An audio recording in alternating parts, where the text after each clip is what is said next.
بسم اللہ الرحمن الرحیم۔ ابو الادیان کہتے ہیں کہ میں امام حسن عسکری علیہ السلام کی خدمت میں رہا کرتا تھا۔ مجھے آپ کی ہمراہی کا شرف حاصل تھا اور میرا کام یہ تھا کہ امام جو خطوط تحریر فرماتے تھے میں انہیں لوگوں تک پہنچاتا تھا۔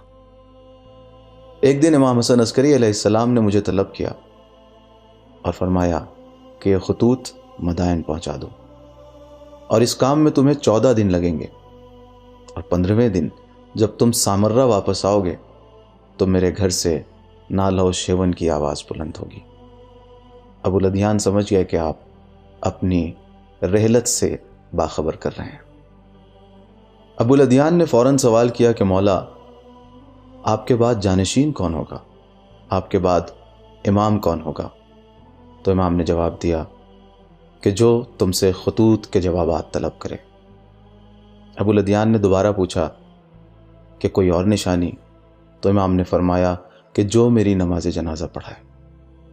ابو الادیان نے پھر پوچھا کہ کیا کوئی اور نشانی بھی ہے؟ تو فرمایا کہ جو پیسوں کی تھیلی کے بارے میں سوال کرے۔ ابو الادیان کہتے ہیں کہ میں خطوط لے کر مدائن پہنچا، اور اس کے بعد جب میں واپس آیا تو میں نے دیکھا کہ امام کے قول کے مطابق ان کے گھر سے نالو شیون کی آواز بلند ہے، گریے کی آواز بلند ہے، اور لوگ وہاں پر جمع ہیں۔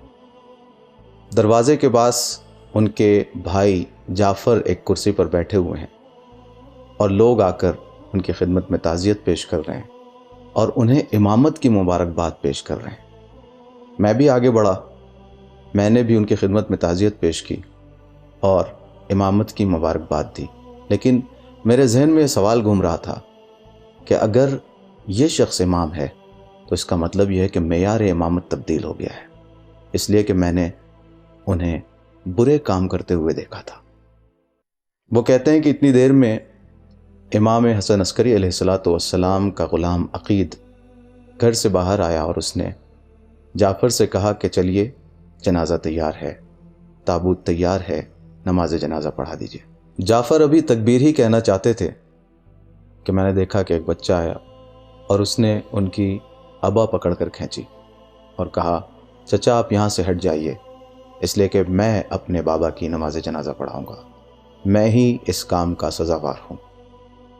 جعفر کے چہرے کا رنگ متغیر ہو گیا اور وہ وہاں سے گھبرا کر ہٹ گئے۔ اس بچے نے نماز جنازہ پڑھائی اور امام حسن عسکری علیہ السلام کو امام علی نقی علیہ السلام کی قبر کے کنارے سپرد خاک کر دیا۔ پھر وہ بچہ میری طرف متوجہ ہوا اور اس نے کہا کہ لاؤ خطوط کے جوابات مجھے دو۔ یہ جملہ سنتے ہی مجھے یقین ہو گیا کہ 2 نشانیاں مکمل ہو گئی ہیں۔ خطوط کے جوابات طلب کر لیے اور نماز جنازہ بھی پڑھا دی۔ اب میں منتظر تھا اس پیسے کی تھیلی کے سلسلے میں کہ اس کا ماجرا کیا ہے، کیونکہ میں نے اس سلسلے میں امام حسن عسکری علیہ السلام سے سوال نہیں کیا تھا۔ اتنے میں نے دیکھا کہ قم سے کچھ لوگ آئے ہیں۔ انہیں امام حسن عسکری علیہ السلام کی شہادت کی خبر ہو چکی تھی، لہٰذا انہوں نے لوگوں سے دریافت کیا کہ امام کا جانشین کون ہے۔ لوگوں نے جعفر کی طرف اشارہ کیا۔ وہ لوگ جعفر کے پاس آئے اور کہا کہ ہمارے پاس کچھ رقومات ہیں اور کچھ خطوط ہیں، اگر آپ امام ہیں، اگر آپ جانشین ہیں تو بتائیے کہ وہ رقومات کتنی ہیں اور وہ خطوط کن کے ہیں۔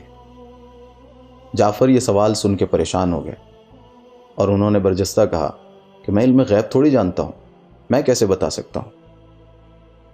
اتنے میں امام کے بیت الشرف سے ایک خادم باہر آیا اور اس نے کہا کہ لاؤ یہ خطوط اور یہ رقومات مجھے دو تاکہ میں اسے اصل جانشین کے پاس پہنچا سکوں، اور یاد رکھو کہ یہ خطوط فلاں فلاں لوگوں کی طرف سے ہیں، اور یہ رقومات 10,000 دینار ہیں، جس میں سے 10 سکے ایسے ہیں جن کے نقش مٹ چکے ہیں۔